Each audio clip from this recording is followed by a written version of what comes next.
Identifying. Standby one. Let's go. You're about to experience the uncensored conversations, stimulating wit, and the thought-provoking wisdom. Bold, raw, and uncut. Right now, on the LanceScurv Show. Mike Epps' wife wants spousal support because at 36, she's too old to get a job. This is an article from Madame Noor, written by Veronica Wells about Mike Epps' wife. I'm going to read it here for you. Mike Epps' wife is a character. I had never heard of her until today.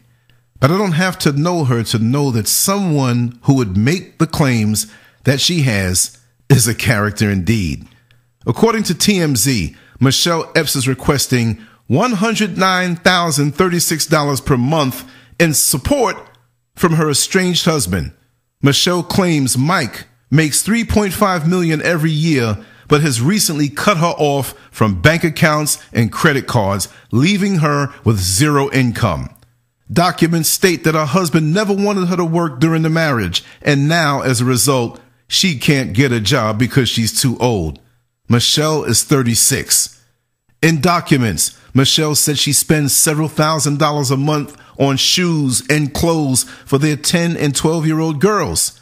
In addition to attire, the girls have to get their hair braided at an expensive salon. They need food, vacation, and $72,000 per year for private school. Mechelle is asking for $35,000 a month to compensate her mother for nannying the girls and another $600 for the mother's Mercedes. Now, I think that might be maybe $3,500 a month. It might be a typo, because $35,000 a month to compensate the mother for nannying, right? So I'm going to have to check some different articles. I'm not sure about that, but the comma, it has an extra zero at the end. So it's 3,500. So I'm assuming that it's going to be 3,500. 35,000 seems too much, but here we go. The $109,036 should cover everything.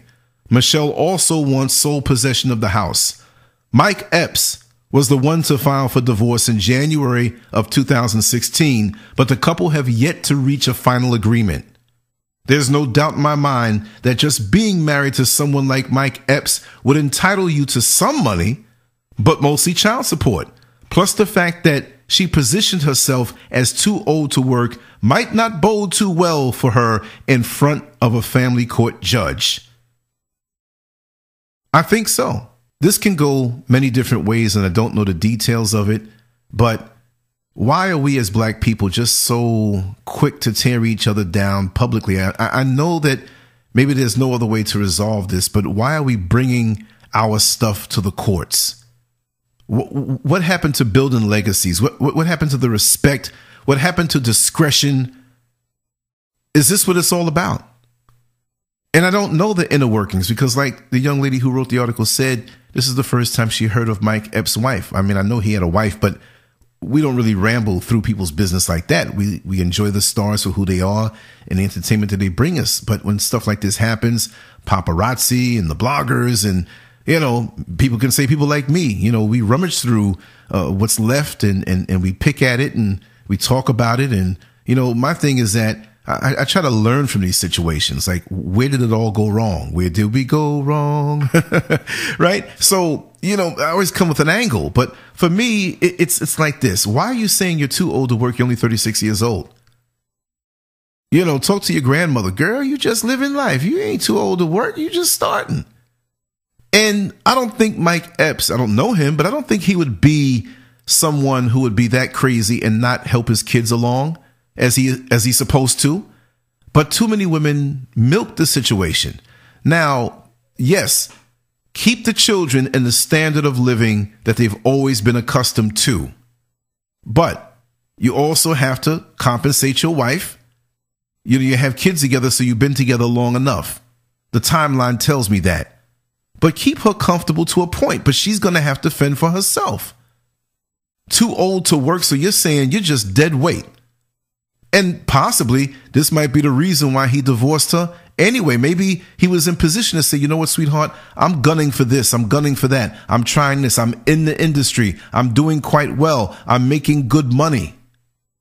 Why don't you set up or I'll set you up to do this or that in this area. Maybe you don't want to be an actress, but maybe you want to set up some type of consultation company with something that you love to do, or something, some spin-off, something that even if it made $150,000 a year, $200,000 a year, his positioning would help to bring her. And that's like little money compared to what he makes, but it's something to do.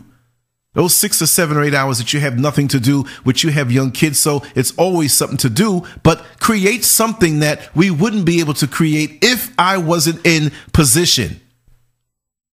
You see? And I'm all for allowing your wife not to work, right? But set her up in position. But I'm not really looking at him right now because, see, he's the one who divorced her.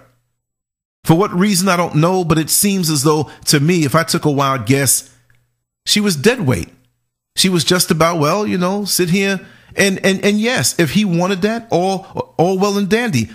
Most men who are righteous, you know, say, hey, I'm the man. You know, I make all this money. I want to see my wife live well. Mrs. Scurv, when we go out, I love to see the clothes and what she wears, and she takes good care of herself. And that's a reflection on me. I can have the bummy jeans. I'm not going to not represent myself, but I can have the outfits that, you know, don't look as flamboyant as hers, but she's my pride and joy. Your children should be your pride and joy. Keep them living the way that they've always been living. On that level, they should not suffer whatever the schooling fees are, whatever. But okay, that fee, which was it now, for braiding their hair? Come on now, come on, Mechelle.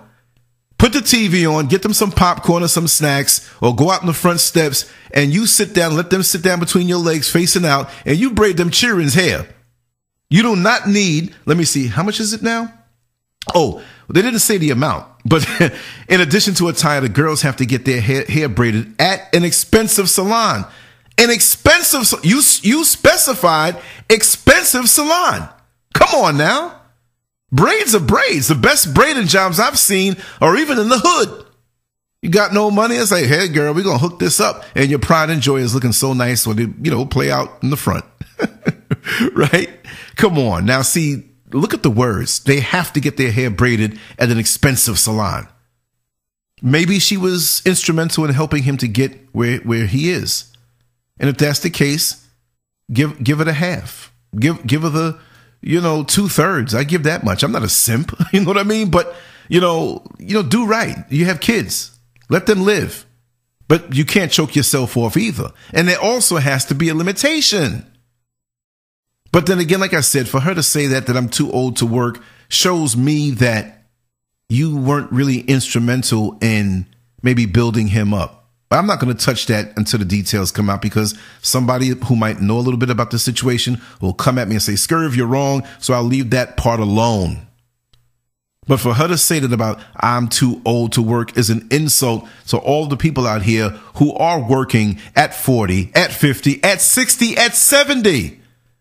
You have actresses in Hollywood, and it doesn't, I mean, Hollywood leaves a bad taste in my mouth, right? But since this is what it is, and Mike Epps is pretty big on his level in Hollywood, you have actresses who are still working. Why don't you say, well, can he set me up in something where I can earn my own money because I never worked? Don't say I'm too old to work. That's going to insult anybody. Especially if they're 36 years old and older. You have folks who are going after degrees. You have folks who are going after bettering themselves. You're basically saying that I can't better myself. I'm too old to work. So therefore, you're living a hopeless life and you have no dreams. When you have no dreams to accomplish anything that you want to do, you are dead. You are a zombie. And if you ask me, who wants to support a deadweight, deadbeat zombie of an ex-wife? What kind of example are you to your children? Mommy says she's too old to work, so I'm going to find a man, and when I get to a certain age, I'm going to be too old to work also if they divorce me. Or they might not meet someone who is on the Mike Epps level of income, but they'll bring that mentality into the union. This is why you have to be very careful when you meet someone. See, you don't know their motivations. You don't know how they were wired. You don't know how they were brought up. That's a very important thing, to take your time and learn how they were brought up. Learn what affected them when they were younger. Learn the violations, if they were done wrong on a mental, physical, and emotional and spiritual level. Everybody gets themselves done up when they're looking for somebody. I don't go to clubs and never did to go hang out at a club unless it was to work the door. But when I notice how people would, everybody looked perfect. People go to the mall and everybody looks perfect. Everybody's smiling. Everybody has great credit, the way they act. Everybody has a great car, even if they borrow somebody else's. Everybody has the latest outfits, even if that's the only outfit they own. We put on so much and we fool each other. We wear all the makeup in the hair. And when it comes off, homeboy's disappointed. So why are we going into relationships like this? What happened till death do us part? I'm quite sure if Mechelle Epps made some type of adjustment in her attitude, maybe she would still be married. And yes, I'm kind of throwing off on her because it looks as though, and it appears that she's the one who has issues.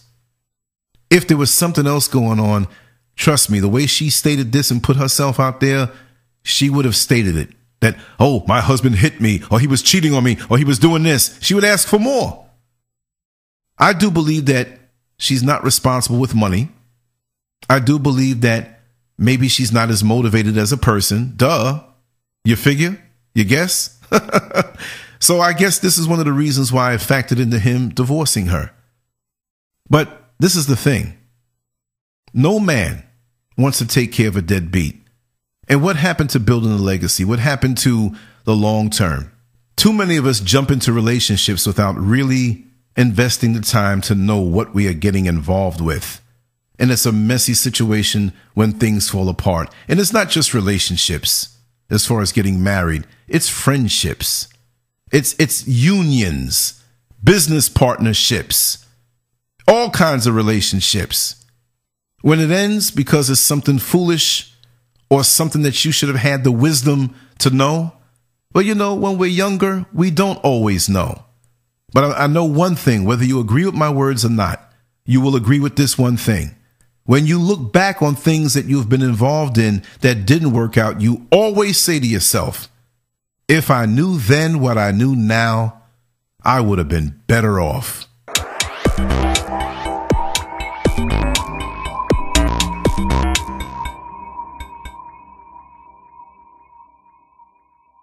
Make sure to check out the boldest blog at LanceScurv.com and follow Scurv on Twitter, Facebook, and YouTube under LanceScurv.